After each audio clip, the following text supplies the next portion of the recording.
ഈശോ മിശിഹായ്ക്ക് സ്തുതിയായിരിക്കട്ടെ. പ്രിയ സഹോദര സഹോദരി, നിനക്ക് നല്ലൊരു ദിവസം ഉണ്ടാകട്ടെ എന്ന് ആത്മാർത്ഥമായിട്ട് ഞാൻ പ്രാർത്ഥിക്കുന്നു, ആശംസിക്കുന്നു. ഇന്നത്തെ ഈ ദിവസത്തിൽ ഈശോ നിൻ്റെ കൂടെ ഉണ്ടാകട്ടെ. ഈ ദിവസങ്ങളൊക്കെ നമ്മൾ ഏറെ പ്രാർത്ഥിക്കുന്ന സമയമാണ്, തപസ് കാലഘട്ടം. ഈശോയുടെ പീഡാനുഭവങ്ങളെക്കുറിച്ചൊക്കെ ധ്യാനിച്ചുകൊണ്ട് കൂടുതൽ പ്രാർത്ഥനയിലൂടെയും ദാനധർമ്മത്തിലൂടെയും ഉപവാസത്തിലൂടെ ഒക്കെ ഈശോയിലേക്ക് കൂടുതൽ അടുക്കുകയാണ്.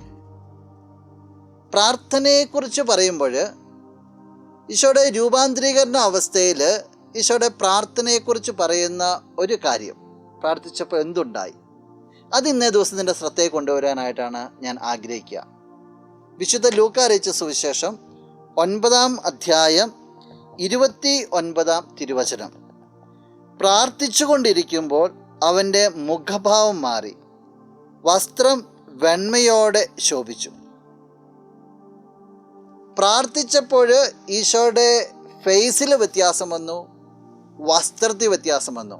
നമുക്കറിയാം, ചുറ്റുപാടും വ്യത്യാസം വരുന്നുണ്ട്. മോശയും ഏലിയാക്കും വരിക. പ്രാർത്ഥിച്ചുകൊണ്ടിരുന്ന ആ വ്യക്തിയിലും ചുറ്റുപാടുകളെല്ലാം മാറ്റങ്ങൾ വരികയാണ്. എന്ത് മാറ്റം വന്ന്? ദൈവികമായിട്ടുള്ള മാറ്റങ്ങളിലേക്ക് കടന്നു വന്നു. പ്രിയ സഹോദര സഹോദരി, നീ പ്രാർത്ഥനയിൽ ആഴപ്പെടുമ്പോൾ നിൻ്റെ ജീവിതത്തിലും നിൻ്റെ ഭവനത്തിലും നിൻ്റെ ചുറ്റുപാടുകളെല്ലാം മാറ്റം വരും. വന്നേ പറ്റൂ. ഒന്നേ ഉള്ളൂ, പ്രാർത്ഥിക്കുക, ആഴപ്പെടും. നമുക്ക് കണ്ണുകളടച്ച് ഒരു നിമിഷം ഒന്ന് പ്രാർത്ഥിക്കാം. നല്ലവനായ കർത്താവേ, നിന്നെ ഞങ്ങൾ സ്തുതിക്കുന്നു, ആരാധിക്കുന്നു, മഹത്വപ്പെടുത്തുന്നു.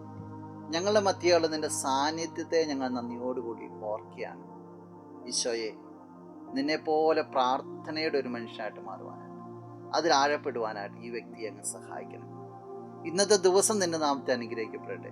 എല്ലാ തരത്തിലുള്ള തിന്മകളിൽ നിന്ന് ഈ വ്യക്തി സംരക്ഷിക്കപ്പെടട്ടെ, ഇപ്പോഴും എപ്പോഴും എന്നേക്കും. ആമേൻ. ഹല്ലേലൂയ.